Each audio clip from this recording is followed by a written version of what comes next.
ஒரு ஆஃபீஸில் வேலை பார்க்குற ஒருத்தர் ஏதோ தப்பு பண்ணிவிட்டார். உடனே மேல் அதிகாரி அவரை கூப்பிட்டு அனுப்புனார். நீ செஞ்சது தப்புன்னார் கோபமா. இது ஒரு ரகம்.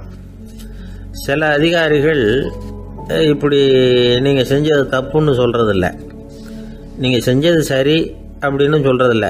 எப்படி சொல்லுவாங்கன்னா, நீங்கள் செஞ்சது சரியில்லைன்னு நான் நினைக்கிறேன் அப்படின்னு சொல்லுவாங்களாம்.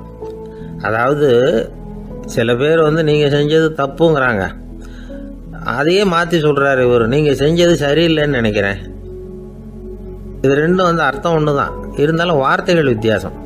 நிர்வாக திறமை இல்லாத ஒரு அதிகாரி யூ ஆர் ராங் அப்படின்னு சொல்லுவாராம். நிர்வாக திறமை உள்ள அதிகாரியாக இருந்தால் அதையே கொஞ்சம் மாற்றி I think you are not correct அப்படிம்பாராம்.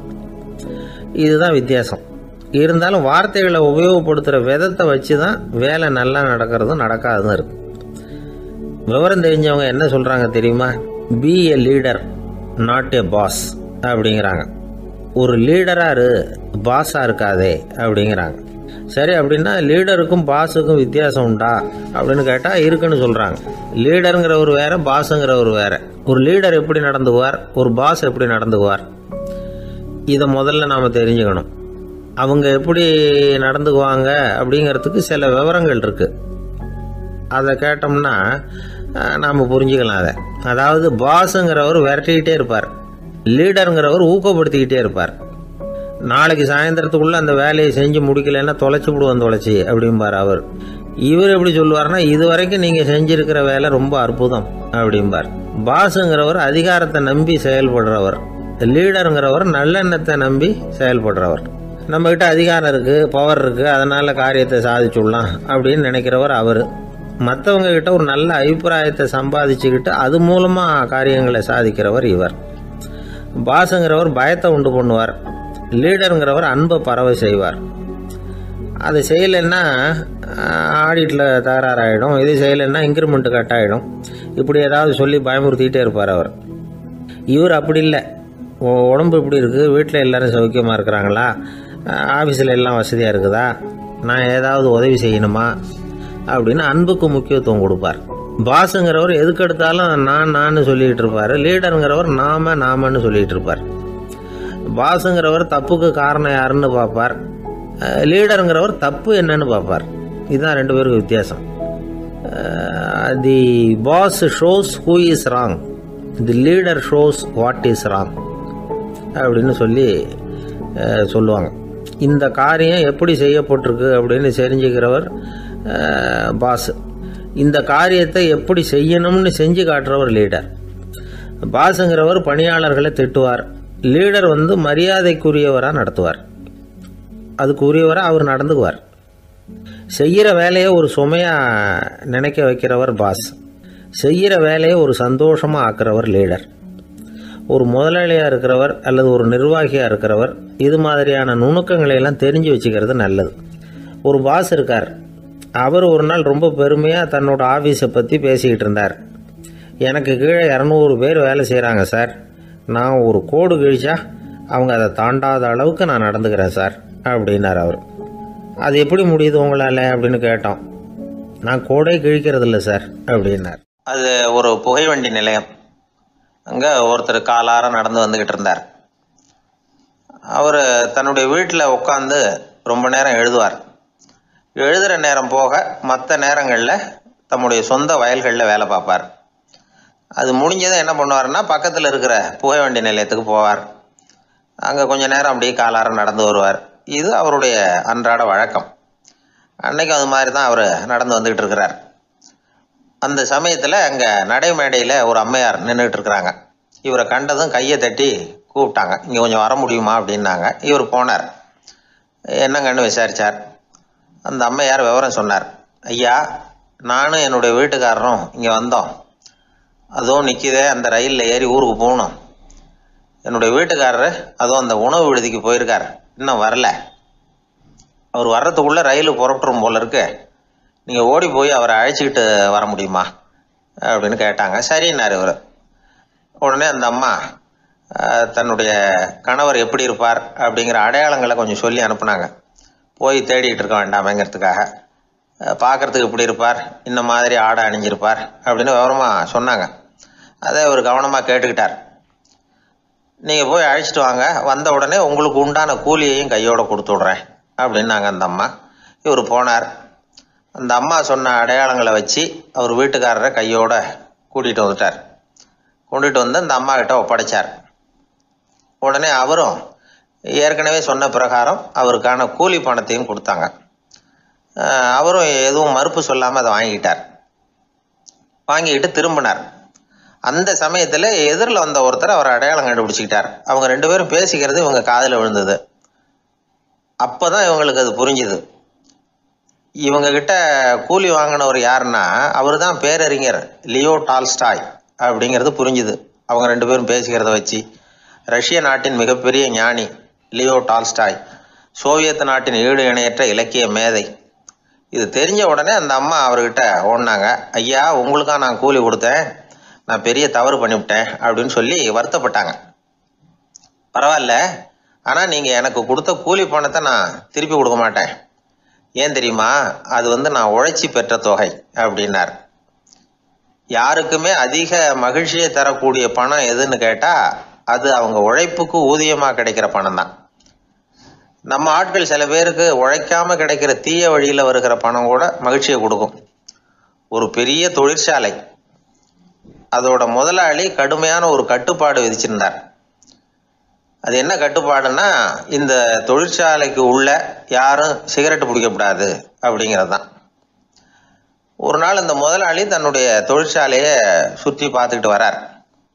அப்போ ஒரு இளைஞன் உள்ள சிகரெட்டு பிடிச்சிக்கிட்டு இருந்தான். அதை பார்த்து விடுறார். அவ்வளவுதான், அவருக்கு கோபம் வந்துட்டுது. உடனே உதவியாளரை கூப்பிட்டார். அதோ பாரு, அந்த சிகரெட்டு பிடிச்சிக்கிட்டு இருக்கிறானே, அவன் கணக்கை முடித்து வெளியில் அனுப்பி வச்சிரு அப்படின்னு உத்தரவு போட்டார். அது பிரகாரம் உடனே அவனை அழைச்சிட்டு போய் கணக்கு பார்த்து சம்பள பாக்கி அப்புறம் உதவித்தொகை எல்லாத்தையும் மொத்தமாக கையில் கொடுத்து வெளியில் அனுப்பி வச்சுட்டாங்க. அவன் பணத்தோடு வெளியில் வந்தான். ஏதோ யோசனை பண்ணபடியே நின்றுக்கிட்டு இருந்தான். அவன் என்னப்பா யோசிக்கிற அப்படின்னாரு எதிரில் வந்தவர். இவன் சொன்னான், ஒன்றும் இல்லை, என்னோட நண்பன் ஒருத்தனை பார்க்கறதுக்காக உள்ளே போனேன். பேர் என்னன்னு கேட்டுவிட்டு ஒரு 50,000 ரூபா பணத்தையும் கொடுத்து வெளியில் அனுப்பி வச்சுட்டாங்க. அதுதான் ஏன்னு புரியல, யோசனை பண்ணிகிட்டு இருக்கிறேன் அப்படின்னு நானாக்குவேன். அதனால் நாம் உழைச்சி சம்பாதிக்கிற பணம் தான் உயர்வு, சும்மா வர்ற பணம்லாம் மகிழ்ச்சியை தராது அப்படிங்கிறத புரிஞ்சுக்கணும். அப்பேற்பட்ட ஞானி ரஷ்ய மேதை அவர் பாருங்க, அந்த பணத்தை வாங்கின பணத்தை திருப்பி கொடுக்க மாட்டேன்னு விட்டார். ஏன்னா அது உழைத்து பெற்ற தொகை, அதை நான் கொடுக்க மாட்டேன்னார். அதனால் நமக்கு செல்வம் சேர்க்கறது பெருசு இல்லை, அந்த சேருகிற செல்வம் நமக்கு மகிழ்ச்சியை கொடுக்கணும். அதுக்கு என்ன வழின்னா, நாம் உழைத்து சம்பாதிக்கணும் அப்படிங்கிறத அதிலிருந்து புரிஞ்சிக்க வேண்டியது ரொம்ப அவசியம்.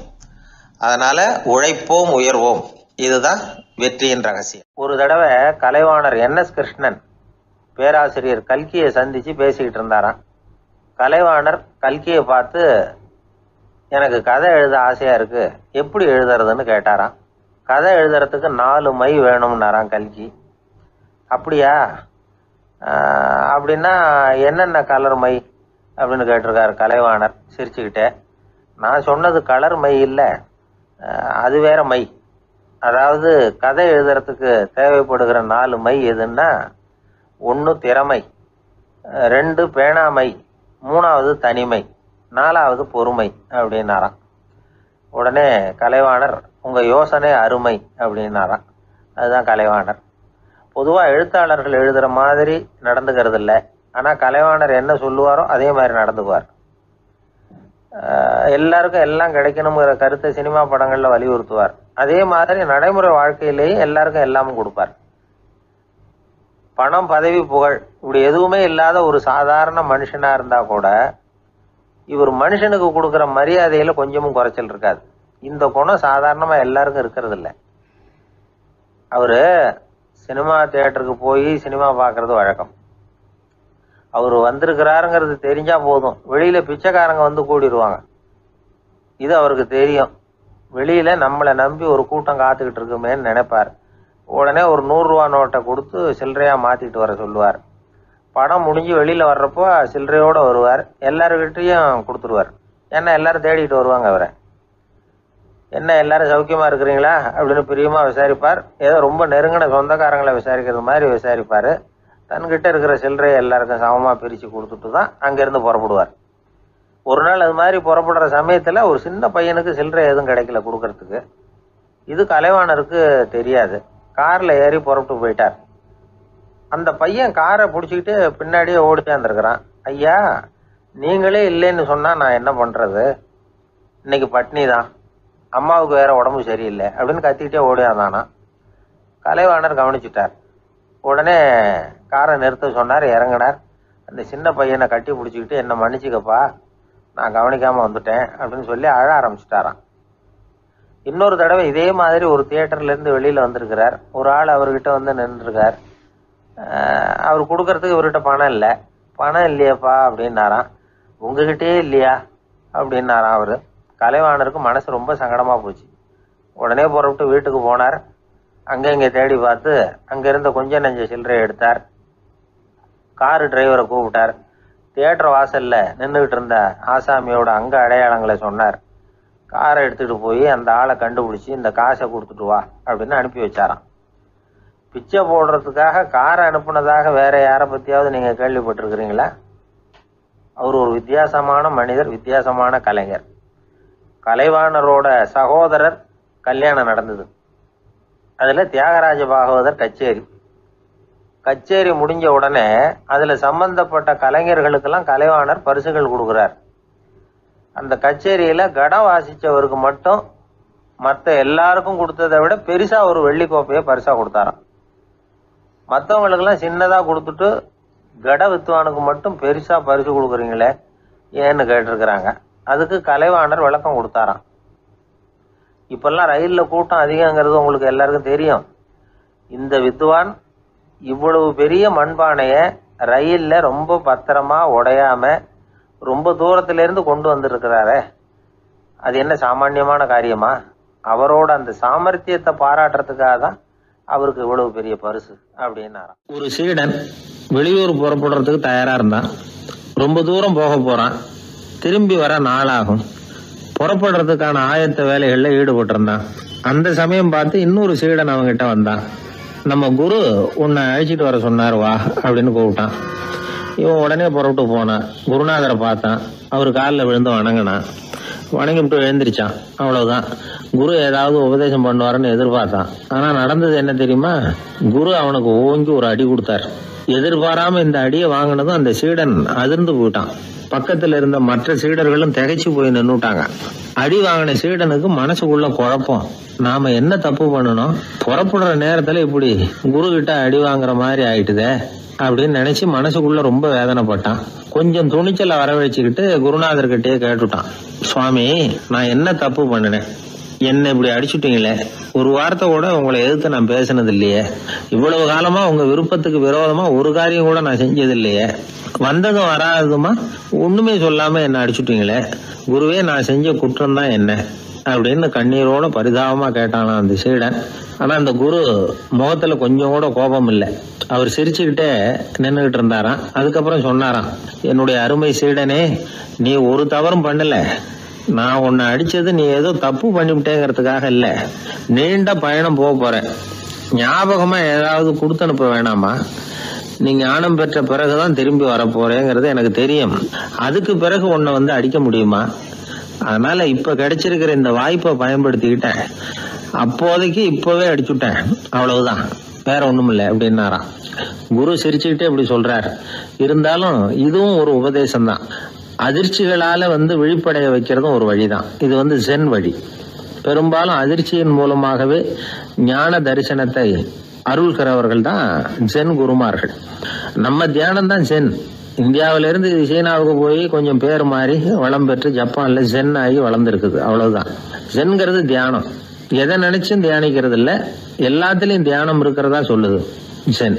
பேசுறது, இருக்கிறது, நடக்கிறது, சாப்பிடுறது, சிரிக்கிறது, தூங்குறது, தொழில் செய்யறது அல்லது சும்மா இருக்கிறது எல்லாமே தியானம் தான். ஜென்கிறது ஒரு சுய தரிசனம். தன்னைத்தானே அடையாளம் கண்டுகொள்கிறது தான் அது. இல்லாத எதையும் தேடி கண்டுபிடிக்கிறது இல்லை. சென் மார்க்கத்தை பத்தி ஓஷோ என்ன சொல்றாரு தெரியுமா? காணாமல் போன தன்னுடைய மூக்கு கண்ணாடி தன்னுடைய மூக்கின் மேல் இருப்பதை கண்டுகொள்வது போன்றது சென் அப்படிங்கிறார். நம்மால் இன்னொருத்தர் முகத்தை ரொம்ப நேரமா உத்து பார்த்துக்கிட்டு இருந்தார். என்ன பாக்குறீங்கன்னாரு அவரு. நீங்க போட்டிருக்கீங்களே மூக்கு கண்ணாடி, அதை தான் பாக்குறேன்னாரு இவரு. நீங்க அப்படி பாக்குறதுக்கு விசேஷ காரணம் ஏதாவது உண்டான்னு கேட்டார் இவர். உண்டுன்னார். என்னன்னு கேட்டார்.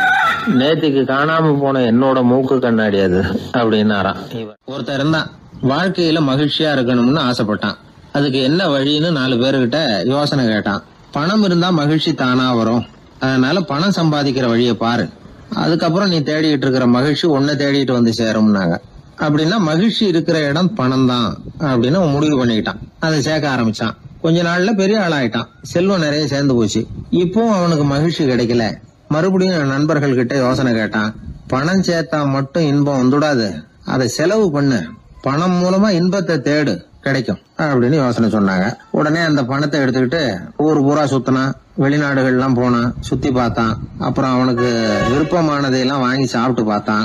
மது, போதை பழக்கம், இப்படி எதுலயும் ஈடுபட்டு பார்த்தான். கல்யாணம் பண்ணிக்கிட்டான், குடும்பம் நடத்தினான். எப்படி இருந்தாலும் அவன் எதிர்பார்க்கிற மகிழ்ச்சி அவனுக்கு கிடைக்கல. அதனால மகிழ்ச்சிங்கிறது எங்க இருக்குங்கிற ரகசியத்தை அவனால கண்டுபிடிக்கவே முடியல. கடைசியா ஒரு பெரியவர்கிட்ட யோசனை கேட்டான். அவரு சொன்னார், இல்லறத்திலேயும் உனக்கு மகிழ்ச்சி கிடைக்கலன்னா உனக்கு துறவரத்துலதான் அது கிடைக்கும்னு நினைக்கிறேன். சரி, அதையும் தான் முயற்சி பண்ணி பாப்போமே அப்படின்னு அவன் முடிவு பண்ணிக்கிட்டான். துறவரம்னா சும்மாவா?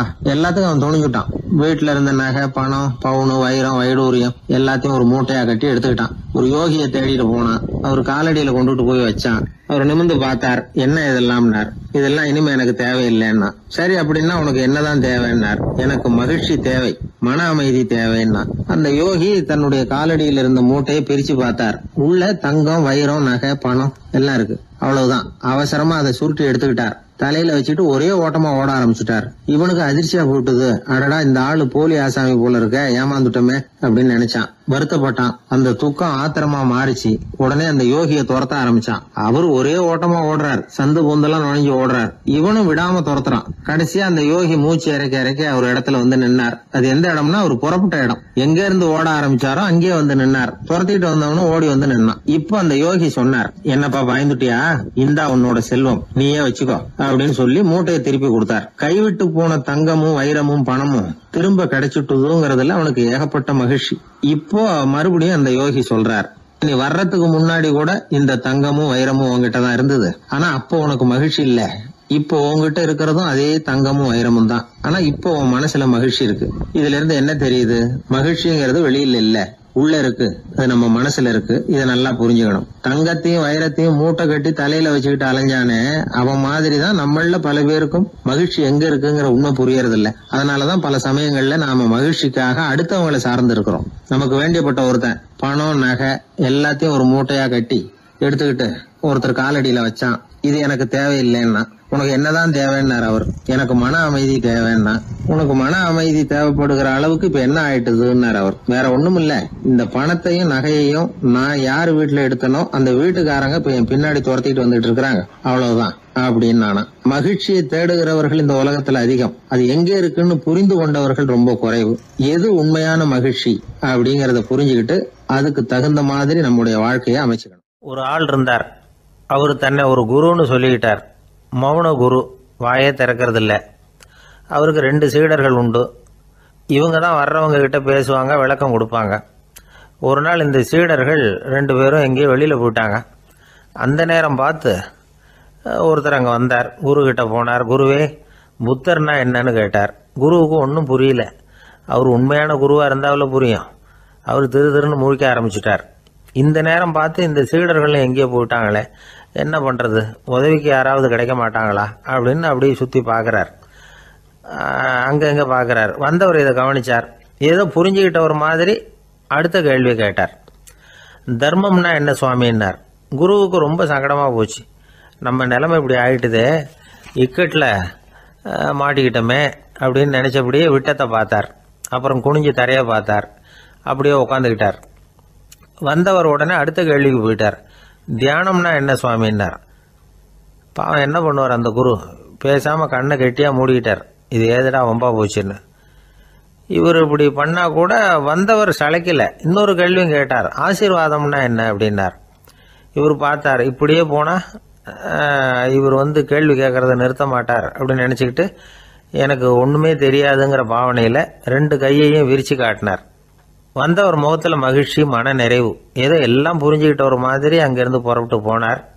வழியில் அந்த குருவோட சீடர்கள் 2 பேரையும் சந்தித்தார். உங்கள் குருவை தான் பார்த்துட்டு வரேன்னார் இவர். என்ன நடந்ததுன்னு கேட்டாங்க. இவர் விவரமாக சொல்கிறார். உங்கள் குரு எவ்வளவு பெரிய ஞானி தெரியுமா? புத்தர்னா என்னன்னு கேட்டேன். அதுக்கு அவர் அப்படியும் இப்படியும் பார்த்தார். அதுக்கு என்ன அர்த்தம் தெரியுமா? மக்கள் புத்தரை அங்கேயும் இங்கேயும் தேடுறாங்க. உண்மையில் அவர் அங்கேயும் இங்கேயும் தேடி கண்டுபிடிக்க முடியாது அப்படிங்கிறத அவர் செய்கை மூலம் உணர்த்தினார். அதுக்கப்புறம் தர்மம்னா என்னன்னு கேட்டேன். அவர் மேலேயும் கீழையும் பார்த்து தர்மம் சமமானது, அதில் உயர்வு தாழ்வு இல்லைங்கிறத உணர்த்தினார். அதுக்கப்புறம் தியானம்னா என்னன்னு கேட்டேன். கண்ணை மூடிக்கிட்டார். கண்ணை மூடி காணுகிற அற்புதம் அது அப்படிங்கிறத புரிஞ்சுக்கிட்டேன். கடைசியாக ஆசீர்வதிக்கப்படுறது பற்றி கேட்டேன். கைகளை நீட்டி உதவுறது தான் அது அப்படிங்கிறத தன்னுடைய இருகை விரித்து உணர்த்தினார். எவ்வளவு பெரிய மகான் அவர் அப்படின்னு சொல்லிவிட்டு அவர் பாட்டு போயிட்டார். சீடர்கள் அதுக்கப்புறம் மெதுவாக குருக்கிட்ட சேர்ந்தாங்க. அவங்கள பார்த்ததும் குருவுக்கு கோபம் வந்துட்டுது. அடே பாவிகளா, எங்கடா போய் தொலைஞ்சிங்க? நான் ஒரு ஆளுகிட்ட மாட்டிக்கிட்டு என்ன பாடுபட்டிருக்கேன்னு தெரியுமான்னார். இது மாதிரி தான் நாம் சாதாரண மனிதர்களின் புற வேடங்களிலேயே மயங்கி போயிடுறோம். அவங்க பேச்சு, செய்கை, பார்வை இதிலெல்லாம் ஏதோ பெரிய தத்துவம் இருக்கிறதாக நினச்சிக்கிறோம். உண்மையிலேயே அந்த தத்துவங்கள் யாருக்கு சொந்தம்? அவங்களுக்கு இல்லை, நமக்கு தான் சொந்தம். நாம் தானே அதை கற்பிச்சுக்கிட்டோம். நம்மை நாம் அடையாளம் கண்டுக்கிறது இல்லை. நாம் யாருங்கிறது நமக்கு புரியறதில்ல. அதுதான் இன்றைக்கி நடக்கிறது. அதனால தான் அடுத்தவங்களை தேடி ஓடிக்கிட்டு இருக்கிறோம். சில வீடுகளில் கூட இது மாதிரி சைகைகள் உண்டு. சில குடும்ப தலைவர்கள் தினமும் காலையில் கண்ணை கெட்டியாக மூடிக்கிட்டு கை 2ஐயும் சுத்தமாக விரித்து வச்சுக்கிட்டே உட்காந்து தியானம் பண்ணுறது வழக்கம். எதுக்காக அப்படி பண்ணுறீங்கன்னு ஒருத்தரை பார்த்து கேட்டேன். இந்த மாதம் வாங்கின சம்பளம் பூரா தீர்ந்து போச்சு, இனிமேல் என் கையில் சுத்தமாக ஒன்றும் இல்லை, புதுசாக எதுவும் செலவு வச்சுடாதே அப்படிங்கிறத அப்படி உள்ளங்கை 2ஐயும் விரித்து காட்டி அவங்களுக்கு உணர்த்துறேன் அப்படின்னார். கணவன் மனைவி அன்பாக இருக்கணும், ஒருத்தர் நல்லா புரிஞ்சுக்கணும், விட்டு கொடுக்குற மனப்பான்மை வேணும். அதுதான் ஒரு நல்ல குடும்பம். இன்றைக்கி பல குடும்பங்களில் அர்த்தமில்லாத சண்டைகள் தான் அதிகம். கிராமப்புறங்களில் வேடிக்கையாக ஒரு கதை சொல்லுவாங்க. ஒரு ஊரில் ஒரு ஆள் இருந்தான், வேலை வெட்டி இல்லாமல் சும்மாவே இருந்தான். அவனுக்கு கல்யாணம் பண்ணி வச்சாங்களாம். மனைவி சேர்ந்தா. சும்மாவே உட்காந்துருக்கிறியே, ஏதாவது சம்பாதிக்கிற வழியை பாரு அப்படின்ட்டு இருக்கா. அதுக்கு தான் யோசனை பண்ணிகிட்டு இருக்கிறேன், ஒரு அருமையான ஐடியா அப்படின்னு. நானா என்ன அது சொல்லு அப்படின்ட்டுருக்கா. அவ ஒரு ஆட்டுக்குட்டி வாங்க போகிறேன்னு இருக்கான். அதை வாங்கி என்ன பண்ண போகிறேன்னா, அந்த குட்டி வளரும், பெருசாகும், அதுக்கப்புறம் அது நிறைய குட்டி போடும் அப்படின்ட்டுருக்கான். சரி, அப்புறம் என்ன, அதையெல்லாம் சந்தையில் கொண்டுட்டு போய் விற்றுவிட்டு அந்த காசுக்கு ஒரு எருவு மாடு வாங்கலாம். சரி, அது எதுக்கு? எருவு மாடு நிறைய பால் கொடுக்கும், அதை கொண்டுகிட்டு போய் பால் பண்ணையில் கொடுப்பேன், அல்லது நானே விற்றுருவேன், கை நிறைய காசு கிடைக்கும். அதுக்கப்புறம் ஒரு பசுமாடு வாங்குவேன், பாலையும் விற்கலாம், நாமளும் காய் போட்டு சாப்பிட்லாம், இப்படிலாம் சொல்லியிருக்கான். அப்போ அந்த பொண்ணு சொல்லிச்சான், அடுத்த தெருவில் இருக்கிற எங்கள் அம்மா வீட்டுக்கும் கொஞ்சம் பால் கொடுத்து அனுப்பலாம் அப்படின்ட்டுருக்கான் அந்த பொண்ணு. இந்த இடத்துல கணவனுக்கு கோவம் வந்துட்டுது. அது எப்படி உங்கள் அம்மா வீட்டுக்கு எதுக்கு கொடுக்கணும், அதெல்லாம் முடியாதுன்றிருக்கான். இந்த இடத்துல சண்டை ஆரம்பமாயிட்டுது. கொஞ்ச நேரத்தில் 2 பேரும் சத்தம் போட ஆரம்பிச்சிட்டாங்க. கடுமையான சண்டை நடக்கிறத பக்கத்து வீட்டுக்காரன் காதில் வாங்கினான். அவன் ஓடியாந்தான். அவனுக்கு தெரியும், வாங்காத மாட்டுக்காக இப்படி சண்டை போட்டுக்கிட்டு இருக்கிறாங்கங்கிறது அவனுக்கு புரியும். அவன் ஓடி சொன்னான், ஏண்டா உன்னோட பசுமாட்டை ஒழுங்காக கட்டி போடக்கூடாதான்ருக்கான். என்னடா சொல்கிறேன்னா, இவன் உன் மாடு என் தோட்டத்தில் மேய்ஞ்சுட்டுது, பயிரெலாம் நாசமாயிட்டுது, 10,000 ரூபா அளவுக்கு சேதம், அதை வாங்கிட்டு போகிறதுக்கு தான் வந்தேன், குடுறா 10,000 நானா. இவன் அரண்டு போயிட்டான். அப்புறம் சொன்னான், டே நான் இன்னும் மாடே வாங்கலையே, அதுக்குள்ளே அது எப்படிடா உன் தோட்டத்தில் மேயும், என்னடா உளறேன்ருக்கான். நீ தாண்டா இப்போ உளறிக்கிட்டு இருக்க, மாடே வாங்கலை, அதுக்குள்ளே எப்படிடா உன்னுடைய மனைவி அவங்க அம்மா வீட்டுக்கு பால் கொடுத்து அனுப்ப முடியும் அப்படின்னு அவன் கேட்டானா. நம்ம ஆளுக்கு இப்போ தான் புத்தி வந்துதான். அர்த்தமே இல்லாத சண்டை போட்டுக்கிட்டு இருக்கிறோம் அப்படிங்கிறத அவன் புரிஞ்சுக்கிட்டானான். இது நம்ம முன்னோர்கள் சொல்லியிருக்கிற ஒரு கதை. சண்டையில் தான் அர்த்தம் இல்லையே தவிர கதையில் அர்த்தம் உண்டு. அதாவது இல்லாத விஷயங்களுக்காக சண்டை போட்டுக்கிட்டு இல்லறத்தை வீணாக்கிக்கிட்டு இருக்கிற மனிதர்கள் இன்றைக்கு நிறைய பேர் இருக்கிறாங்க. ஒருத்தன் தன்னுடைய மனைவியை பற்றி மாமனார்கிட்ட புகார் சொன்னானா, மாமா உங்கள் பொண்ணு அர்த்தமில்லாத சண்டை போடுறா, எதுக்கு எடுத்தாலும் எடுத்து எறிஞ்சு பேசுகிறா அப்படின்ட்டுருக்கான். நீ எப்படி மாப்பிள்ளை அதை சமாளிக்கிற அப்படின்னு கேட்டிருக்காரு அவர். அவள் எடுத்து எறிகிறது என் மேலே படாமல் ஒதுங்கி நின்றுக்கிறேன் அப்படின்னு நானா. இவன் பிரிட்டிஷ் ஆட்சி நடந்துக்கிட்டு இருந்த காலம் 1920களின் கடைசி. அப்போ நடந்த ஒரு உண்மை நிகழ்ச்சி இது. ஒரு கல்யாண மாப்பிள்ளை ரயிலில் இறங்க போகிறார். அவரை வரவேற்க ஒரு ராஜ குடும்பமே காத்துக்கிட்டு இருக்குது. மங்களூர்லேருந்து இறங்குற அந்த மாப்பிள்ளை யார் தெரியுமா? ஒரு நாய். உண்மைதான், அந்த நாய்க்கு தான் கல்யாணம். சுதேசி சமஸ்தானத்து மன்னர்களில் ஒருத்தர் ஜூனாகட் மகாராஜா. அவரோட வளர்ப்பு நாய் ரோஷனாரா. அதுக்கு கல்யாணம் பண்ணி வைக்கணும்னு ஆசைப்பட்டார். மாப்பிள்ளை தேடினார். மங்களூர் மகாராஜாவோட வளர்ப்பு நாய் ஒன்று இருந்தது, பேர் பாபி. இது ரெண்டுக்கும் கல்யாணம் நடத்த முடிவு பண்ணார். திருமணத்துக்கு வேண்டிய எல்லா ஏற்பாடுகளையும் பண்ணுங்க அப்படின்னு உத்தரவு போட்டார். ஆயிரக்கணக்கான அழைப்புதழ்கள், பல சமஸ்தான மன்னர்கள், ஜமீன்தார்கள், பிரிட்டிஷ் அதிகாரிகள், பெரிய பணக்காரங்க, இப்படி நிறைய பேருக்கு அழைப்புதழ்கள் அனுப்பி வச்சாங்க. பத்திரிகையை பார்த்தவங்கெல்லாம் திகைச்சு போயிட்டாங்களாம். இருந்தாலும் என்ன பண்ணுறது, ராஜாவே அழைக்கிறார், போகாமல் இருக்க முடியுமா? அந்த சமயத்தில் நாட்டின் கவர்னர் ஜெனரலாக இருந்தவர் இர்வின் பிரபு, அவருக்கும் ஒரு பத்திரிகை போயிருக்குது. வாங்கி பார்த்ததும் அவருக்கு பயங்கர எரிச்சல். உடனே குப்பை தொட்டியில் போட்டுவிட்டாராம். மாட்சிமை தங்கிய பிரிட்டன் சக்கரவர்த்தியின் பிரதிநிதியான தன்னை கேவலம் ஒரு நாயின் திருமணத்துக்காக அழைக்கிறதா அப்படின்னு அவருக்கு ஆத்திரம். இருந்தாலும் கல்யாணம் பிரமாதமாக நடந்துதான். கல்யாணத்தன்னைக்கு பொண்ணுக்கு ஸ்பெஷல் குளியல், தண்ணீருக்கு பதிலாக வாசனை திரவியங்கள், பன்னீர், குளித்ததுக்கு அப்புறம் அலங்காரம், வைர மாலை, முத்து மாலை, ஏகப்பட்ட அலங்காரம். மாப்பிள்ளையை அழைக்கிறதுக்கு ரயில்வே ஸ்டேஷனில் ராஜ குடும்பமே காத்துக்கிட்டு இருக்குது. அவங்களோட வளர்ப்பு நாய்கள் 250. அத்தனை நாய்களுக்கும் பட்டு துணி போத்தி இருக்குது. முத்து வடங்கள் அணிவிச்சிருக்கிறாங்க. எல்லாம் ராஜ நாய்கள். அதுகளையும் வீதியில் நடக்க விடலையாம். அதுகளை சுமந்துக்கிட்டு போக அலங்கரிக்கப்பட்ட யானைகள் காத்துக்கிட்டு இருக்குதான். மாப்பிள்ளைக்கு வரவேற்பு எப்படி தெரியுமா? அது நடந்து வர்ற பாதை பூரா ரத்தன கம்பளம் விரிச்சிருக்குது. 2 பக்கமும் ராஜாங்க அதிகாரிகள் கைகட்டி நிற்கிறாங்க. அரசு படை வீரர்கள் அணிவகுப்பு மரியாதை செலுத்துகிறாங்க. அந்த நாய் ராஜ மரியாதையோடு நடந்து வருது. நகையெல்லாம் போட்டுக்கிட்டு வருது. திருமண மண்டபத்துக்கு சேருது. அங்கே கல்யாணம் அமோகமாக நடக்குது. இந்த திருமணத்தை முன்னிட்டு அந்த ஜூனாகட் சமஸ்தானத்துக்கு 3 நாள் விடுமுறை வேறு. கல்யாணத்துக்கு வந்திருந்தவங்களுக்கெல்லாம் ஏக தடபுடலாக விருந்து, நாட்டியம் எல்லாம் பிரமாதமாக நடந்து தான். இந்த கல்யாணத்தில் கலந்துக்க வந்திருந்த மற்ற சமஸ்தானத்து மன்னர்கள், தீவான்கள், அரச குடும்பத்தினர், இப்படி அவங்க 700 பேராம். அவங்க போகிறதுக்காக விசேஷ ரயில்கள்லாம் வேற விட்டுருக்காங்க. கல்யாணம் முடிஞ்சதும் அந்த நாய் தம்பதிகளோட பெரிய பெரிய மன்னர்கள்லாம் ஒன்றா உட்காந்து சாப்பிட்டாங்களாம். ஏர் கண்டிஷன் அறையில் அந்த தம்பதிகள் கொஞ்ச காலம் வாழ்ந்துருக்கிறாங்க. கொஞ்ச நாளில் மாப்பிள்ளைக்கு மரியாதை குறைய ஆரம்பிச்சுட்டுது. வெளியில் துரத்தி விட்டாங்களாம். அந்த பெண் நாய் மட்டும் ராஜ போகங்களை அனுபவித்து வந்து தான். இந்த கல்யாணத்தை பார்த்துட்டு தொடர்ந்து மற்ற சமஸ்தானத்து மன்னர்களும் நாய் திருமணங்கள் நடத்த ஆரம்பிச்சுட்டாங்களாம்.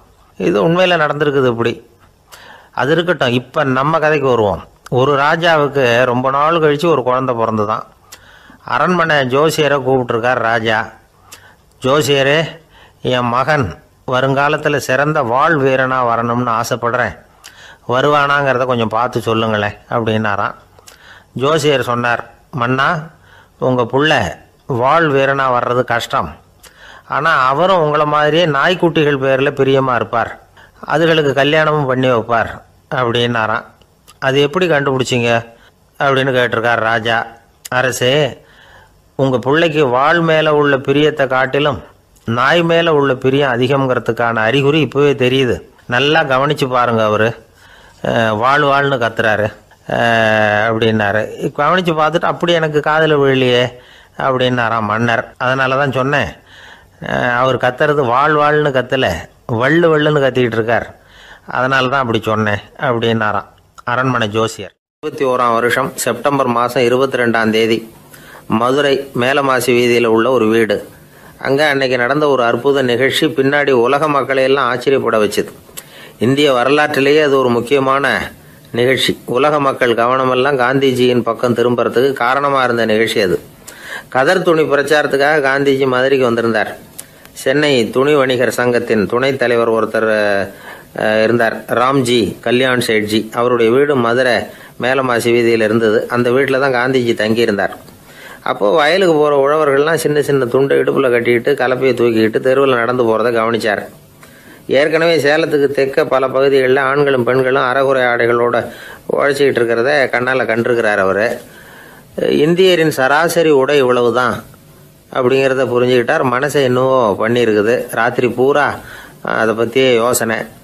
22/9/21 வியாழக்கிழமை காலையில் காந்திஜி எழுந்திருக்கிறார். அவர் கூட தங்கியிருந்தவங்களையெல்லாம் பார்த்து சொன்னார், இன்னையிலிருந்து அறையில் முழு அகலத்துண்டு தான் கட்டுவேன். குளிர் அதிகமாக உள்ள காலங்களில் மட்டும் போர்வை ஒன்றும் உபயோகப்படுத்துவேன். மற்றபடி மேலங்கியோ குல்லாவோ எதுவும் போட்டுக்க மாட்டேன். தற்காலிகமாக இந்த ஏற்பாட்டை 1 மாதத்துக்கு ஏற்றுக்குவேன். அதுக்கு பிறகு உசிதம் போல எண்ணி பார்த்து முடிவு பண்ணுவேன் அப்படின்னார். அவருடைய குரல் உறுதியாக இருந்துதான்.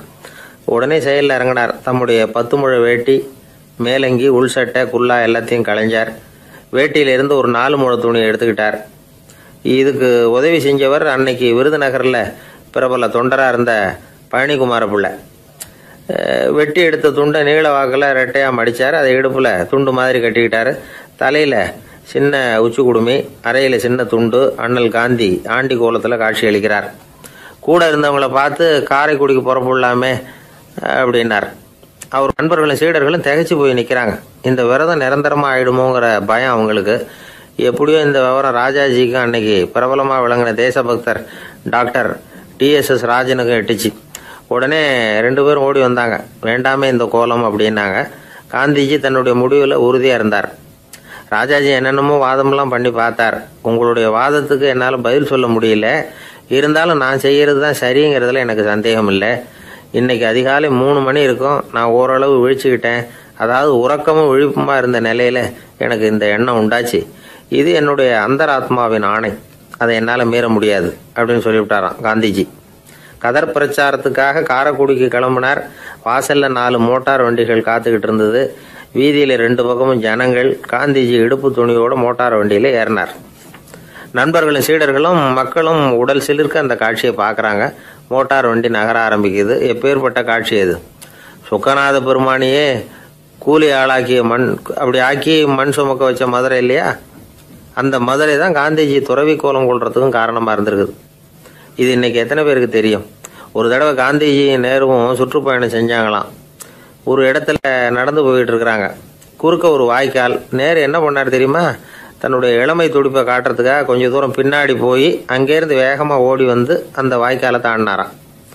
காந்திஜி அப்படி பண்ணலை. பக்கத்தில் இருந்த பாலம் வழியாக அந்த வாய்க்காலை கடந்து வந்தார். நேரு காந்திஜியை பார்த்து சிரிச்சுக்கிட்டே, என்ன மாதிரி நீங்களும் தாண்டி இருக்கலாமே அப்படின்னாராம். அதுக்கு காந்திஜி சிரிச்சுக்கிட்டே சொன்னாராம், 2 அடி முன்னேறதுக்காக 5 அடி பின்னாடி போகிறதா அப்படின்னாராம். பிள்ளைகளை பற்றி சொல்லுவாங்க.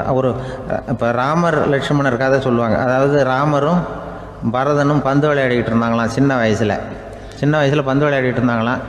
உடனே ராமர் வந்தாராம். வந்து கோசலை அவங்க அம்மா மடியில், கோசலை மடியில் சோர்ந்து போய் உட்காந்தாராம். சந்தோஷமாக வந்து உட்காந்துருக்காரு. அப்போ அந்த கோசலை அம்மா கேட்டாங்களாம், ஏன்ப்பா அப்படி இவ்வளவு சந்தோஷமாக இருக்கே, என்ன காரணம் அப்படின்னு கேட்டிருக்காரு. அப்படின்னு அந்த அம்மா கேட்டிருக்கு.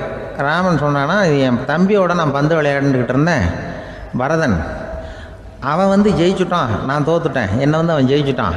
அவனுடைய வெற்றி எனக்கு சந்தோஷமாக இருக்குது, தம்பியோட வெற்றி, அதனால் நான் சந்தோஷமாக இருக்கேன்னு சொல்லியிருக்கு. அந்த அம்மாவுக்கு ரொம்ப சந்தோஷம். தம்பி ஜெயிக்கிறாங்கிறத பற்றி அண்ணன் சந்தோஷப்படுறானே அப்படின்னு. கொஞ்ச நேரத்தில் பரதன் வந்திருக்கான். அவன் சோர்ந்து போய் கலங்கி போய் அதே அம்மா மடியில் உட்காந்துருக்கான். நீ ஏப்பா, நீ தான் ஜெயிச்சுட்டியாமே, நீ என்னத்துக்கு வருத்தப்பட்டுக்கிட்டு வர அப்படின்னு கேட்டிருக்கேன் அந்த அம்மா. அப்போ பரதன் சொன்னானா, நான் ஜெயிக்கணுங்கிறதுக்காக அண்ணன் விட்டு கொடுத்தாரு, தோத்துட்டாரு, அதனால் எனக்கு வருத்தமாக இருக்குது. உண்மையில் அவர் தான் ஜெயிச்சிருக்க வேண்டியது, எனக்காக விட்டு கொடுத்தாரு அண்ணன், அதனால் நான் வருத்தப்படுறேன்னா. அப்போ அந்த அம்மா சொல்லிச்சான், இப்படி தான் தம்பியினுடைய வெற்றி அண்ணனை சந்தோஷப்படுத்துது, அண்ணனுடைய தோல்வி தம்பியை வருத்தப்பட வைக்குது. இப்படி தான் இருக்கணும் அண்ணன் தம்பின்னா, அப்படி தான் குடும்பத்தில் இருக்கணும்னு சொல்லி அந்த அம்மா சொன்னதாக சொல்லுவாங்க ராமாயண கதை. அதே போல் இப்போ இதில் வரும், நபிகள் நாயகத்தினுடைய பேரர்கள் பாத்திமாவனுடைய பிள்ளைகள் 2 பேர், ஹசன் ஹுசைன் 2 பேர் நபிகள் நாயகத்தினுடைய பேரன்மார்கள். அன்னை பாத்திமாவனுடைய குழந்தைகள். ஹசனும் ஹுசைனும் பேசிக்கிறதே இல்லையா கொஞ்ச நாள். இந்த அம்மாவுக்கு அதை பார்க்குறாங்க, ஏதோ அண்ணன் தம்பிக்குள்ளே ஏதோ தகராறு போல் இருக்கு, ஏன் பேசிக்க மாட்டேங்கிறாங்க அப்படின்னு சொல்லி அந்த பிள்ளைகளை கூப்பிட்டு வச்சு அந்த அம்மா புத்தி சொல்லிச்சான். இதை பாருப்பா, நீ அண்ணன் தம்பிக்குள்ளே இது மாதிரி இருக்கக்கூடாது. உங்கள் பாட்டனார் ஒரு புத்திமதி சொல்லியிருக்காரு, உனக்கு தெரியுமா? ஒரு முஸ்லீம் இன்னொரு முஸ்லீமோடு 3 நாட்களுக்கு மேல் பேசாமல் இருந்தால் அது அவனை கொலை செய்வதற்கு ஒப்பாகும் அப்படின்னு நபிகள் நாயகம் சொல்லியிருக்கார். தெரியுமா உனக்குன்னு அந்த அம்மா சொல்லிச்சான். அப்போ அந்த தம்பிக்காரர் சொன்னாராம், ஹுசைன் சொல்லியிருக்கார், அதுவும் எனக்கு தெரியும். அதே தாத்தா பாட்டனார் என்ன சொல்லியிருக்காருன்னா, அந்த 2 பேரில் யார் முதல்ல சலாம் சொல்கிறாங்களோ, யார் முதல்ல முன்னாடி பேசுகிறாங்களோ அவங்களுக்கு சொர்க்கம் கிடைக்கும், இறைவனுடைய ஆசி கிடைக்கும்னு சொல்லியிருக்கிறார். அந்த ஆசி அண்ணனுக்கு கிடைக்கட்டுமேங்கிறதுக்காக நான் பேசாமல் இருக்கிறேன் அப்படின்னா. அந்த ராமனும் பரதனும் எப்படி இருந்தாங்களோ அப்படி தான் ஹசனும் ஹுசைனும் இருந்திருக்கிறார்கள். அந்த பாசம்தான் குடும்பத்தில் வேணும். வாழ்க்கையே வெறுத்து போச்சு சார் அப்படின்னு சொல்லிட்டு வந்தான் ஒருத்தன். ஏன்பா அப்படி சொல்ற அப்படின்னு. நான் இந்த உலகத்துக்கு தேவையே இல்லை சார் அப்படின்னா. இந்த உலகத்துல தேவையில்லாம எதுவுமே இல்லையே என்ன நிமிர்ந்து பார்த்தான். இப்போ உன் உடம்புல இருக்கிற காலை மட்டும் எடுத்துருவோமா, அது உனக்கு தேவையில்லை அப்படின்னு. அது எப்படி, நடக்கிறதுக்கு அது வேணாமான்னா. சரி அதை விட்டுரு, கையை மட்டும் எடுத்துருவோம் அப்படின்னு. அப்புறம் சாப்பிடுறது எப்படின்னா. சரி அப்படின்னா இப்போ உடம்புல தேவையில்லாம அனாவசியமா இருக்கிற ஒரு பகுதியை சொல்லு, அதை மட்டும் எடுத்துருவோம்னு. அவன் யோசனை பண்ண ஆரம்பிச்சான். அப்புறம் மெதுவா சொன்னான், எல்லாமே அவசியமா தான் தோணுது அப்படின்னு சொல்லி அவன் சொன்னான். நீ சொன்னதுக்கு அப்புறம் யோசனை பண்ணி பார்த்தா எல்லாமே அவசியம்னு எனக்கு தோணுதுன்னா. உனக்கு எல்லாமும் அவசியம், ஆனா நீ இந்த உலகத்துக்கு அவசியம் இல்லை, அப்படித்தானே? இப்பதான் அவன் குழம்ப ஆரம்பிச்சான். இன்னைக்கு பாருங்க, நிறைய இளைஞர்கள் இப்படிதான் தன்கிட்ட என்ன இருக்குங்கிறது தெரியாமலே தடுமாறிட்டு இருக்கிறாங்க. அவங்க யாருங்கிறது அவங்களுக்கு அடையாளம் தெரியறது இல்ல. விலங்குகள்லாம் பாருங்க, பறவைகள் மாதிரி விண்ணுல பறக்கணும் அப்படின்னு ஆசைப்படுறது இல்ல. ஒரு பசுமாடு பருந்து பறக்கிறத பார்த்துட்டு நாமளும் அது மாதிரி பறக்கணும் அப்படின்னு 4 காலையும் தூக்குறது இல்ல. சரி, ஆனா ஒரு மனுஷன் என்ன நினைக்கிறான்னா, அவங்கிட்ட என்ன திறமை இருக்கு அப்படிங்கறத அவனுக்கு புரியாம நடந்துக்கிறான். சரி, ஒரு மனுஷங்கிட்ட என்ன திறமை இருக்குங்கிறத எப்படி கண்டுபிடிக்கிறது? இந்த உலகத்துல இருக்கிற ஒவ்வொரு மனிதனுக்கும் ஒரு தனித்தன்மை உண்டு. அதாவது ஒருத்த மாதிரி இன்னொருத்தன் இருக்கிறது இல்ல. ஆனாலும் உளவியல் நிபுணர்கள் மனிதர்களின் குணாதிசயங்களை வச்சு அவங்கள 3 வகையா பிரிக்கிறாங்க. சில பேர் எப்படின்னா, தான் சம்பந்தப்பட்ட வேலையோட இருந்து விடுறது இல்ல. எதிர இருக்கிறவன் செய்யற வேலை, இன்னொரு பிரிவுல இருக்கிறவன் செய்யற வேலை எல்லாத்திலையும் தலையிடுவாங்க. மனோ தத்துவத்துல இதுக்கு டாமினன்ஸ்னு பேர். இப்படிப்பட்ட குணாதிசயம் உள்ளவங்க எதுக்கு பொருத்தம் தெரியுமா? ஒரு நிறுவனத்தை தலைமையேற்று நடத்துறது, நிர்வாக பொறுப்பு வகிக்கிறது, இது மாதிரி பணிகளுக்கெல்லாம் இவங்க ரொம்ப பொருத்தமா இருப்பாங்க. 2வது வகை மனிதர்கள் எப்படின்னா, இவங்க ரொம்ப இனிமையா பேசுவாங்க, திறமையா பேசுவாங்க, அடுத்தவங்களோட பேசுறதுக்கும் ஆசைப்படுவாங்க.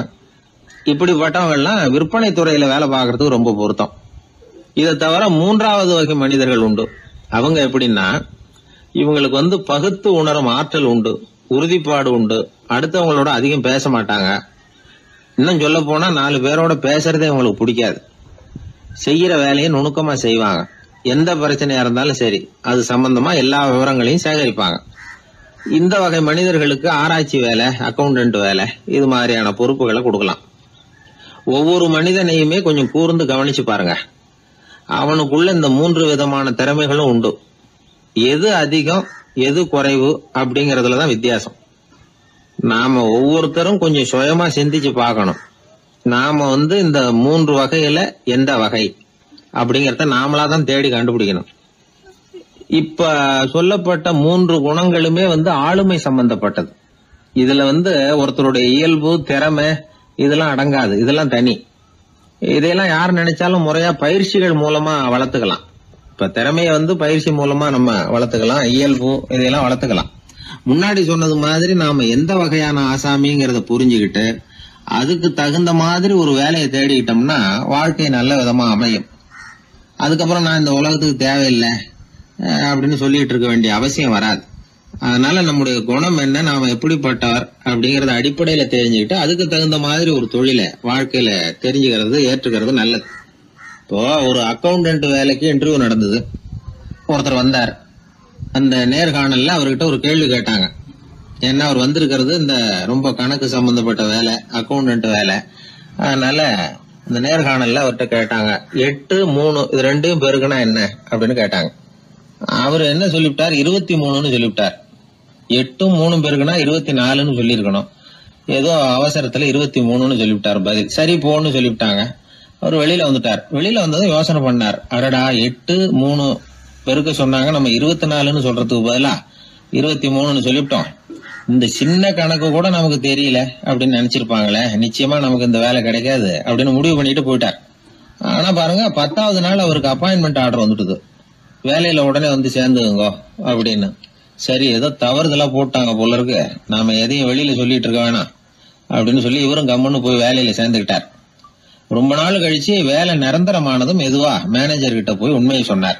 சார், அன்னைக்கு நேர்காணல்ல இன்டர்வியூல 8 3 இத பெருக்குனா என்ன விடை அப்படின்னு கேள்வி கேட்டீங்க.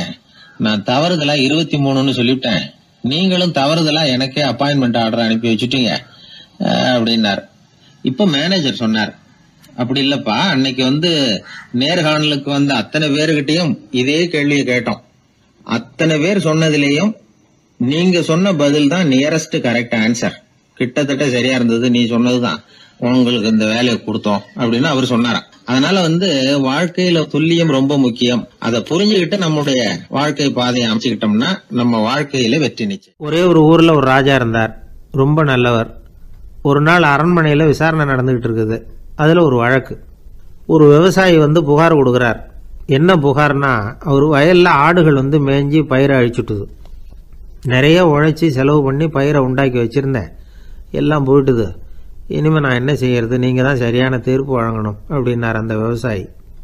அந்த ஆடுகளுக்கு சொந்தக்காரர் யாருன்னு கண்டுபிடிச்சி அரண்மனைக்கு அழைச்சிட்டு வாங்கன்னு உத்தரவு போட்டார் ராஜா. சேவகர்கள் போனாங்க, ஆளை கண்டுபிடிச்சாங்க, கூப்பிட்டுக்கிட்டு அரண்மனைக்கு வந்துட்டாங்க. ராஜா விசாரணை பண்ணார். அப்புறம் விசாரித்து முடிச்சுவிட்டு தீர்ப்பு வழங்கினார். இந்த விவசாயி அடைந்திருக்கிற இழப்புக்கு ஈடாக உன்னுடைய ஆடுகளை அவங்ககிட்ட கொடுத்துட வேண்டியது அப்படின்னு சொல்லிவிட்டார். உன்கிட்ட இருக்கிற ஆடு பூரா அவன்கிட்ட கொடுத்துரு, அந்த ஆட்டுனால ஏற்பட்ட இழப்பு சரியாக போகட்டும் அப்படின்னு தீர்ப்பு வழங்கிட்டார். அந்த மன்னருடைய மகன் இதை பார்த்துக்கிட்டே உட்காந்துருந்தான். இந்த தீர்ப்பை இன்னும் கூட சிறப்பாக வழங்கலாமே அப்படின்னு நினச்சான். அப்பா கிட்ட சொன்னான். உடனே அந்த அரசர், சரி நீயே இதுக்கு சரியான தீர்ப்பு சொல்லு அப்படின்னார். அந்த இளவரசன் தீர்ப்பு சொல்கிறான். அவன் சொன்ன தீர்ப்பு என்னன்னா, உங்ககிட்ட இருக்கிற ஆடுகள் எல்லாத்தையும் 1 வருஷ காலத்துக்கு அந்த விவசாயிகிட்ட ஒப்படைச்சிட வேண்டியது. அந்த 1 வருஷத்துக்குள்ள அந்த ஆடுகள் போடுற குட்டிகள், பால், எரு எல்லாம் விவசாயி எடுத்துக்க வேண்டியது. 1 வருஷத்துக்கு அப்புறம் உங்களுடைய ஆடுகளை நீங்களே திருப்பி வாங்கிக்க வேண்டியது. இதுதான் இளவரசன் சொன்ன தீர்ப்பு. இது சரியான தீர்ப்பு தான். இனிமே என்னுடைய அரச பொறுப்புகளை இளவரசர் வசம் ஒப்படைக்கிறேன் அப்படின்னு சொல்லி ஒப்படைச்சுட்டாராம். அதாவது தாவூத் நபி, சுலைமான் நபி இவர்களுடைய சரித்திரத்தில் இந்த சம்பவம் காணப்படுறதாக ஒரு நண்பர் சொன்னார். ஒரு தண்டனையை பெறுகிறவன் அதுக்கு பிறகு சமூகத்தில் நல்ல விதமாக வாழறதுக்கு வாய்ப்பு இருக்கிறது மாதிரி அமையணும் தீர்ப்பு. அதுக்கு இது ஒரு உதாரணம். சில தீர்ப்புகள் எப்படி அமைஞ்சு விடுதுன்னா, ஒரு தண்டனையை அனுபவித்து முடித்தவன் அதுக்கப்புறம் அவன் இந்த சமூகத்தில் நல்லவனாக வாழறதுக்கு நினைச்சா கூட அதுக்கு தகுதி இல்லாதவன் அப்படிங்கிற அளவுக்கு சூழ்நிலை அமைஞ்சிருது. இது சிந்திக்க வேண்டிய ஒரு செய்தி. இன்னொரு ஊரில் ஒரு ராஜா இருந்தார். அவர் ஒரு நாள் ஒரு போட்டி வச்சார். என்ன போட்டின்னா, அரண்மனை வாசலில் ஒரு பெரிய நீச்சல் குளம், அதில் நிறைய விஷப்பாம்புகள். எந்த இளைஞன் துணிச்சலாக அதில் நீச்சல் குளத்தில் குதித்து நீந்தி கரையேறி வர்றானோ அவனுக்கு 100 ஏக்கர் நிலம் பரிசாக வழங்கப்படும். அது வேணாம்னா 1000 ஆடுகள் பரிசாக வழங்கப்படும். அதுவும் வேணான்னா என்னுடைய மகளை வந்து கல்யாணம் பண்ணிக்கலாம். இதுதான் மன்னருடைய அறிவிப்பு. பரிசுலாம் நல்லா தான் இருக்குது, இருந்தாலும் பாம்புகள் உள்ள குளம்ங்கிறது நல்லா இல்லையே, அதனால் யாரும் அதில் குதித்து நீஞ்சறதுக்கு முன் வரல. இருந்தாலும் திடீர்னு ஒரு இளைஞன் அந்த நீச்சல் குளத்தில் குதிச்சான், நீந்தனா ஒரு வழியாக கரையேறி வந்துட்டான். மன்னருக்கு ரொம்ப மகிழ்ச்சி. நீ தான் தைரியமான இளைஞன், வா இப்படின்னு கூப்பிட்டார். கிட்ட வந்தான். அந்த இளைஞன் தண்ணீர் சொட்ட சொட்ட வந்து நிற்கிறான்.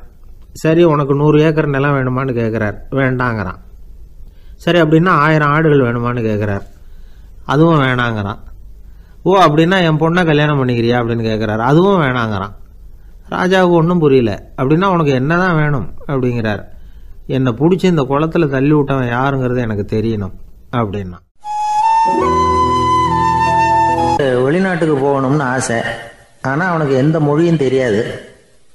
இருந்தாலும் சமாளிச்சுக்கலாம்னு முடிவு பண்ணிட்டு கிளம்பிட்டான். ஏதோ ஒரு தேசத்துக்கு போய் சேர்ந்தான். அங்கே அவனுக்கு யாரையும் தெரியாது. அவங்க என்ன மொழியில் பேசிக்கிறாங்க அப்படிங்கிறது கூட புரியல. என்ன பண்ணுறதுன்னு யோசனை பண்ணிட்டு ஒரு இடத்துல நின்றுக்கிட்டு இருக்கிறான். எதிர ஒரு பெரிய கட்டடம், நிறைய பேர் உள்ளே போயிட்டு இருக்கிறாங்க. இவனும் அவங்க பின்னாடியே உள்ளே போனான். ஒரு பெரிய அறை, அலங்காரம்லாம் பண்ணி வச்சிருக்கிறாங்க. நிறைய பேர் சாப்பிட்றதுக்காக உட்காந்துருக்குறாங்க. இவனுக்கு நல்ல பசி, அதனால் இவனும் உட்காந்தான். சாப்பாடு போட்டாங்க, சாப்பிட்டான். அன்பான உபசரிப்பு. இவன் மனசு உள்ள நினச்சிக்கிட்டான், இது ஏதோ அரசருடைய அரண்மனை மாதிரி தெரியுது, இன்னைக்கு ஏதோ விருந்து நடக்குது, நல்ல வேளை நம்ம பசியும் தீர்ந்தது அப்படின்னு நினச்சிக்கிட்டே நிமிர்ந்து பார்க்குறான். சாப்பாடு பரிமாறினவன் எதிரில் ரொம்ப பணிவோட முதுகை வளைச்சி வணக்கம் தெரிவித்தான். இவனும் எழுந்திரிச்சு நின்று முதுகை வளைச்சி வணக்கம் தெரிவித்தான். ரொம்ப நன்றின்னா. அவன் ஒரு சீட்டை இவன் கையில் கொடுத்தான். இவன் அதை வாங்கி பார்க்குறான், என்ன எழுதியிருக்குன்னு ஒன்றும் புரியல. சரி, இந்த நாட்டில் தங்களுடைய நன்றியை சீட்டில் எழுதி தான் கொடுப்பாங்க போல இருக்கு அப்படின்னு நினச்சிக்கிட்டு மறுபடியும் நன்றின்னா. ஆனால் அவன் காசை கொடுங்கன்னா. ஏன்னா அது ஒரு ஹோட்டல், இவன் சாப்பிட்டதுக்கான பில் அது. இவன் அதை புரிஞ்சிக்கவே இல்லை.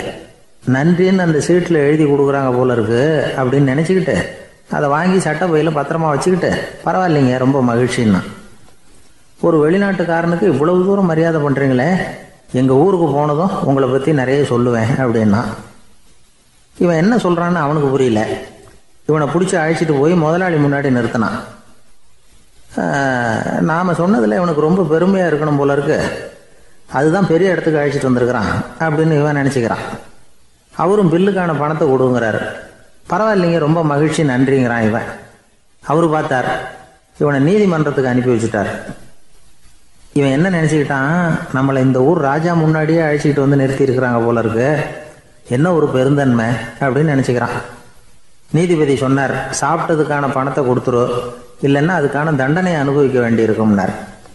ராஜாவே நமக்கு நன்றி சொல்கிறாரு போல இருக்கு அப்படின்னு நினச்சிக்கிறான் இவன். என் மகிழ்ச்சிக்கு எல்லையே இல்லைங்க அப்படின்னா. அவர் பார்த்தார், இவனுக்கு தண்டனை கொடுக்க வேண்டியது தான் அப்படின்னு முடிவு பண்ணார். உடனே தீர்ப்பு எழுதினார்.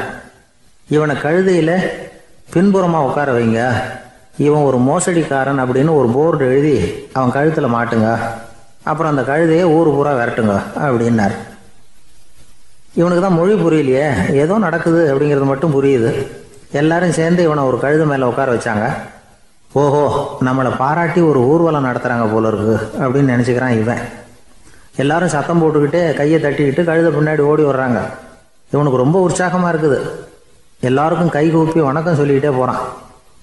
கூட்டத்தில் திடீர்னு ஒரு தெரிஞ்ச முகம் தெரியுது. அவனுடைய தேசத்தை சேர்ந்த ஒரு ஆள் அவன். அவனை பார்த்ததும் இவனுக்கு ரொம்ப உற்சாகம்.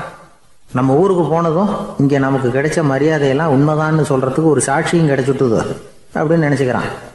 அவனை பார்த்து கத்தனான், நல்லா பார்த்துக்க, இந்த ஊர் மக்கள் எனக்கு எப்படிப்பட்ட வரவேற்பு கொடுக்குறாங்கங்கிறத நல்லா கவனிச்சுக்கோ அப்படிங்கிறான்.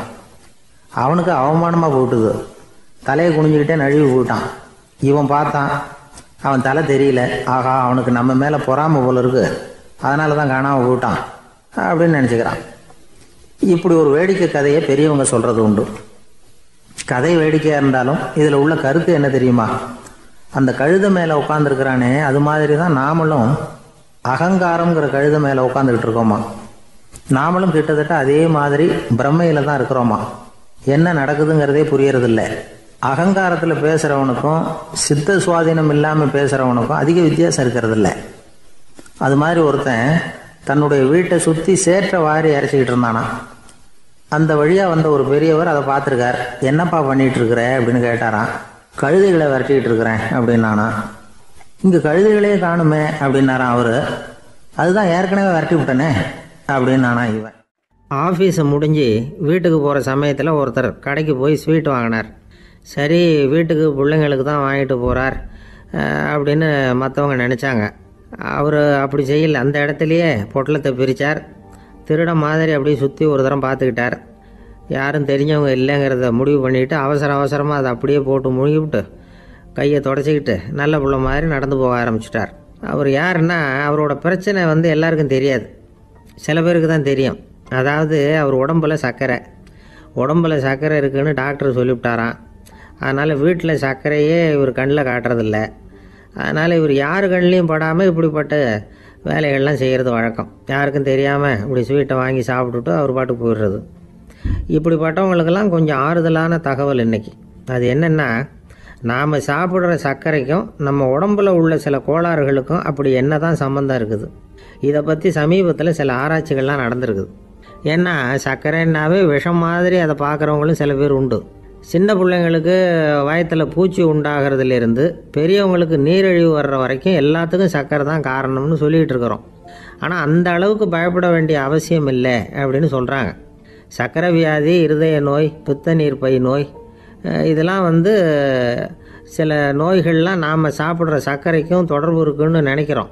ஆனால் அப்படி சம்பந்தம் உண்டுங்கிறதுக்கு போதுமான அளவுக்கு ஆதாரம் இல்லை அப்படிங்கிறாங்க ஆராய்ச்சியாளர்கள். ஒரே ஒரு சம்பந்தம் தான் உறுதியாக இருக்குதான்.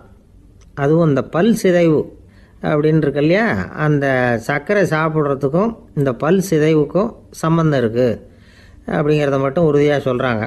சர்க்கரைன்னா நாம் சாப்பிட்ற ஜீனி மட்டும் இல்லை, பழம், காய்கறி, பால், தேன், இப்படி எல்லாத்துலேயும் அது இருக்குது. கேரட்டு கொடுக்குற சத்தில் 88% சர்க்கரை, ஆப்பிள் கொடுக்குற சக்தியில் 95% சர்க்கரை. இது ஜீனி சர்க்கரை, இது ஆப்பிள் சர்க்கரை அப்படிங்கிற வித்தியாசம்லாம் உடம்புக்கு கிடையாது. ரெண்டுமே உடனடியாக சக்தி கொடுக்குது. ஒரு ஸ்பூன் சர்க்கரையில் 16 கலோரி தான் சத்து இருக்குது. அதிகமாக சர்க்கரை சாப்பிட்டா நீரிழிவு வந்துருங்கிறது தப்பான ஒரு அபிப்பிராயம். டயபெட்டிஸுங்கிறது ஒரு மெட்டபாலிக் டிசார்டர், அவ்வளவுதான். அதாவது நாம் சாப்பிட்ற சர்க்கரையை நம்ம உடம்பு திறமையாக உபயோகப்படுத்திக்க முடியல அப்படின்னு அர்த்தம். அதனால தான் அதிகமாக இனிப்பு வேணாம்னு சொல்கிறோம். ஏற்கனவே உடம்பால் முடியாத ஒன்றை மறுபடியும் அது தலையில் சுமத்தி அதிகமாக வேலை வாங்க வேணாமே அப்படிங்கிறதுக்காக தான். ஆகாரத்தில் அதிகமாக சர்க்கரை இருந்தால் அதனால் உடனே சர்க்கரை வியாதி வந்துடும்ங்கிறதுக்கு விஞ்ஞான ரீதியாக போதுமான ஆதாரம் இல்லை.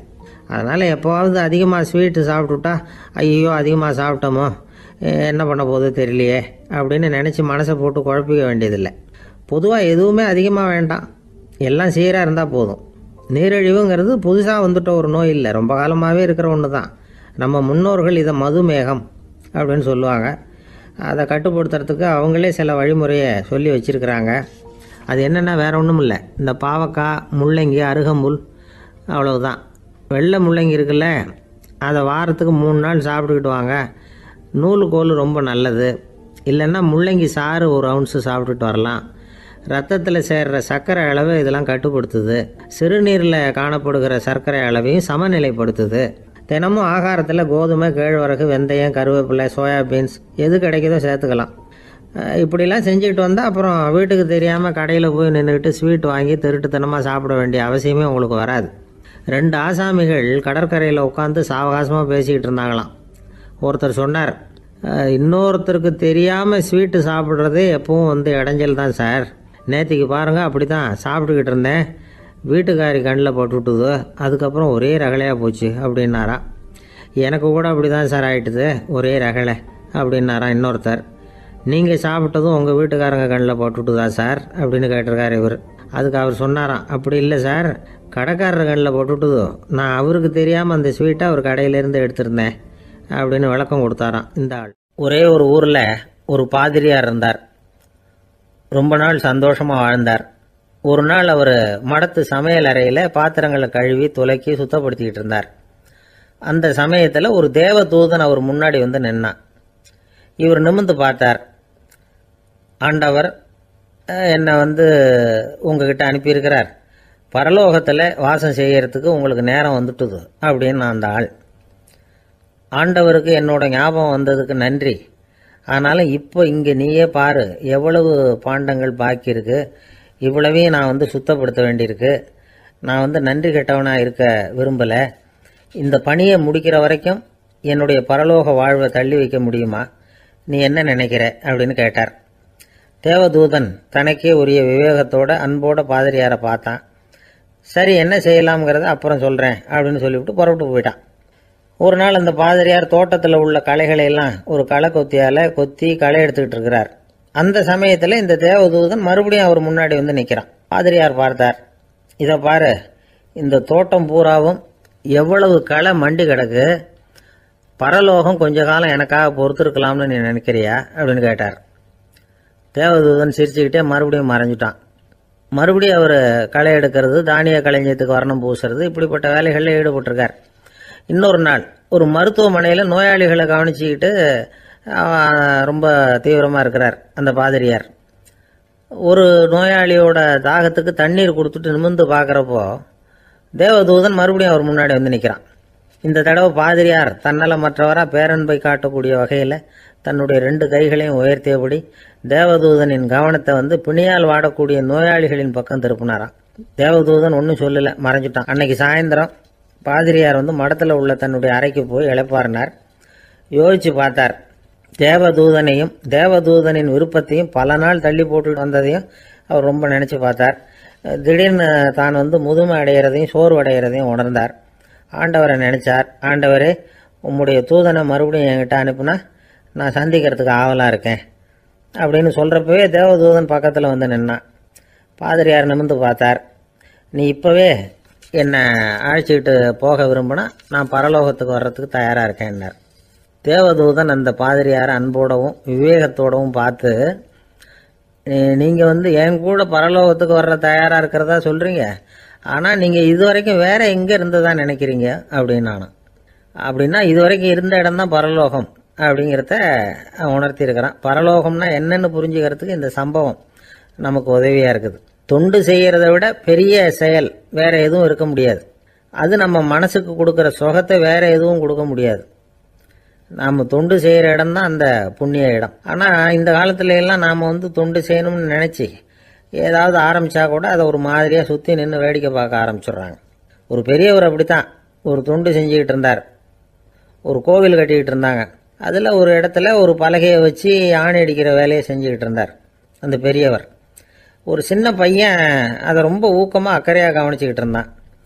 பெரியவர் இதை கவனித்தார். என்னப்பா பார்க்குற, உனக்கும் இது மாதிரி தொண்டு செய்யணும்னு ஆசையாக இருக்கா அப்படின்னு கேட்டார். அதுக்கு அந்த பையன் சொல்கிறான், அப்படி இல்லைங்க, நீங்கள் ஆணி அடிக்கிறப்போ கையில் சுத்தியால் அடிச்சுக்கிட்டா எப்படி துடிப்பீங்க எப்படி கத்துவீங்கன்னு தெரிஞ்சுக்கிறதுக்காக அதை பார்க்கணும்னு ஆசை, அதுக்காக தான் காத்துக்கிட்டு இருக்கேன் அப்படின்னு நான். ஒரு ஊரில் ஒரு பெரிய செல்வந்தர் இருந்தார். பணத்துக்கு பஞ்சம் இல்லை. அதனால் இந்த உலகத்தில் முடியாத காரியம் எதுவும் இல்லைன்னு நினச்சார். பணம் இருந்தாலும் அந்த நினப்பு தானாக வந்துடும். அதனால் இவரும் அப்படி நினச்சதில் ஒன்றும் தப்பு இல்லை. அந்த ஊருக்கு குருநானக் ஒரு தடவை வந்தார். அவருக்கு இந்த செல்வந்தர் ரொம்ப பிரமாதமாக ஒரு வரவேற்பு கொடுத்தார். ஊர் எல்லையிலேயே எங்கள் வீட்டுக்கு வந்து விருந்து சாப்பிட்டுட்டு போகணும்னு கேட்டுக்கிட்டார். அவரும் சரின்னு ஒத்துக்கிட்டார். உடனே தன்னுடைய பங்களாவில் ஒரு பெரிய விருந்துக்கு ஏற்பாடு பண்ணார்.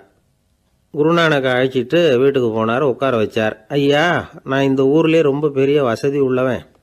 என்னால் எல்லாம் முடியும். உங்களுக்காக நான் என்ன செய்யணும்னு சொல்லுங்கள். எதுவாக இருந்தாலும் பரவாயில்ல, எவ்வளவு செலவானாலும் பரவாயில்ல, என்னால் செய்ய முடியும்.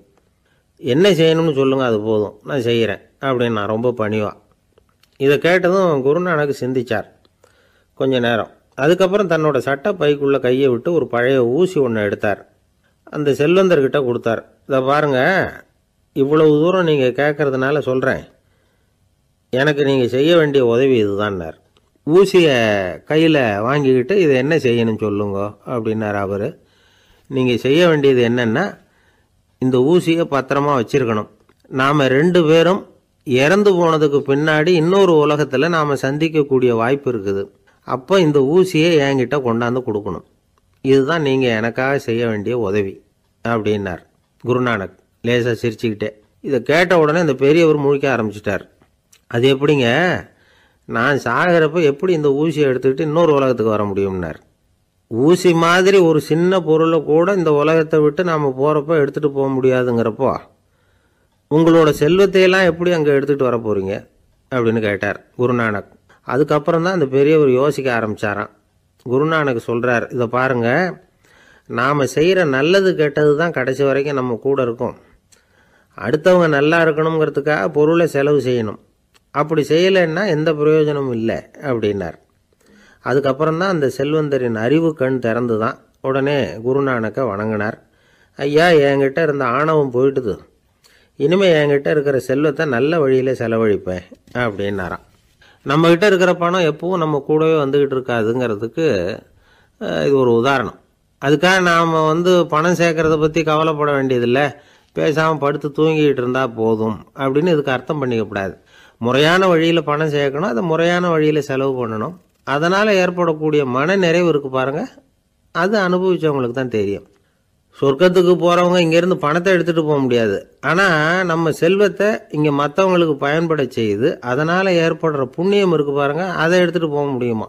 இதுதான் ஆன்மீகவாதிகள்லாம் சொல்கிற கருத்து. ஜான் நியூட்டன் ஒருத்தர், அவர் சொன்னார், நான் எப்போவாவது சொர்க்கத்துக்கு போய் சேர்ந்தேன்னா அங்கே 3 அதிசயங்களை பார்ப்பேன்னார். என்னன்னு கேட்டாங்க.